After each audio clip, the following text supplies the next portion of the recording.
Bonjour, bonjour, bienvenue dans les studios de Batijournal TV. Avec moi, monsieur Nicolas Derouault, bonjour. Vous êtes le président du syndicat national de l'emballage industriel et de la logistique associée, le CELA, et vous êtes membre de l'interprofession France Bois Forêt. Une seule question, comment votre organisation a-t-elle géré cette crise sanitaire ?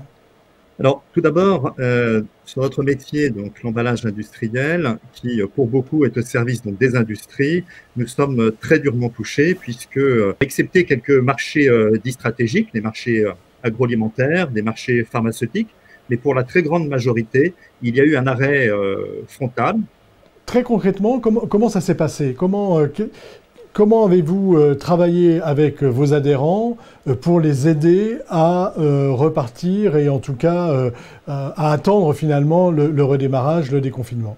Tout le travail pour notre syndicat, c'est d'abord de créer du lien entre l'ensemble des adhérents, de ces industriels, de l'emballage industriel, de telle sorte qu'on puisse ensemble, d'une part, bien comprendre l'ensemble de ces textes gouvernementaux, puisque comme chacun le sait, ils ont pu évoluer, voire susciter quelques interprétations et même débats. Ensuite, pour chacun des marchés, toute la difficulté est moins les mesures sanitaires, mais plus quelle vision on pouvait en avoir ensuite, et en particulier des reprises. L'idée a été de confronter l'ensemble des visions qu'on a pu consolider pour pouvoir avancer et prendre les décisions. Sur les décisions, est-ce que vous pouvez nous donner un exemple ? Il y a en particulier dans quelle mesure on peut avancer, on peut reprendre nos ateliers.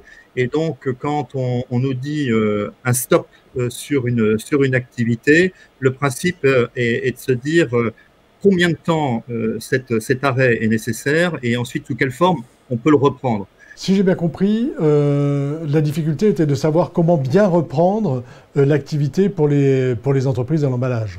Oui, de bien reprendre d'une part ces activités en fonction des marchés, d'une part, d'autre part, comment socialement on peut être amené à traiter la réintégration de notre personnel selon, dans le respect bien sûr des mesures de protection, des mesures sanitaires, mais aussi d'un point de vue social. Et puis enfin, des aspects aussi très pratiques. Dans ces mesures de protection, il y avait entre autres les masques, les gants, ce genre de choses. Et toute la filière d'approvisionnement française était largement insuffisante. Donc à partir de là, c'était dans quelle mesure on peut générer de l'entraide, comment on peut générer la transmission d'informations, de l'astuce pour pouvoir avancer et travailler dans de bonnes conditions. Bah écoutez, merci d'être venu nous parler de votre expérience dans les studios de Batijournal TV. À bientôt.